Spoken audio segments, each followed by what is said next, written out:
le Conseil constitutionnel a validé une certaine manière d'envisager les règles constitutionnelles et la Constitution qui, de fait, est particulièrement contestée aujourd'hui. Parce que on dit le 49.3 est dans la Constitution, donc on peut l'utiliser. Ouais. Alors oui et non, parce que en réalité, ça veut dire qu'on limite la Constitution a un ensemble d'instruments, un ensemble d'armes, d'habilitation en quelque sorte, dont on peut ou on ne peut pas se servir. Or, une Constitution, au départ, c'est pas ça. Une Constitution, c'est là pour fixer des limites. C'est là pour encadrer le pouvoir.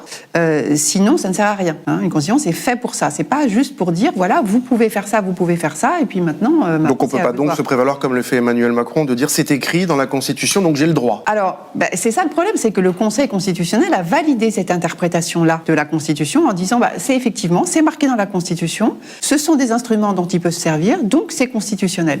Et ça, c'est un vrai problème parce que, il me semble, c'est la négation même du principe de la Constitution et du constitutionnalisme. C'est-à-dire qu'en déconnectant l'objet de la règle, c'est-à-dire pourquoi on fait une règle, de la règle elle-même, eh bien, on anéantit complètement le principe même du droit. J'ai l'habitude de prendre cet exemple. C'est quoi, ça devient un droit hors sol, c'est ça? Oui, c'est-à-dire, si par exemple, on dit, en France, on peut mettre quelqu'un en prison pour 10 ans. C'est vrai, on peut le faire, sauf qu'on ne peut pas le faire pour n'importe quoi. Si on commence à le faire pour n'importe quoi, c'est un régime complètement arbitraire.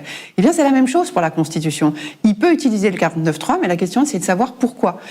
Il peut utiliser le 47.1, oui, mais pourquoi? Or, justement, c'est ce que ne dit pas le Conseil constitutionnel. Il ne lui oppose pas un pourquoi, et je pense que dans la séquence qu'on vient de vivre, on a bien compris qu'il y avait un pourquoi qui n'était pas là, c'est-à-dire d'abord le 47.1 pour réformer profondément le système des retraites, alors que normalement c'est juste un projet de loi de financement.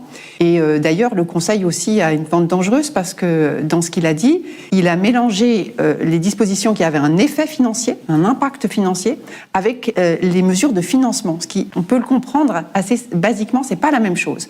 Or, en disant que toutes les mesures qui ont un impact financier peuvent rentrer dans une loi de finances, donc notamment dans le 47.1, eh bien le Conseil valide le fait que finalement on ne passe plus par la délibération parlementaire. Et donc il rend possible d'autres crises finalement comme celle qu'on a vues d'une certaine façon. Absolument, d'autres crises où justement le Parlement ne jouera pas son rôle. Ici, la loi n'a pas été adoptée par l'Assemblée nationale, hein, je le rappelle.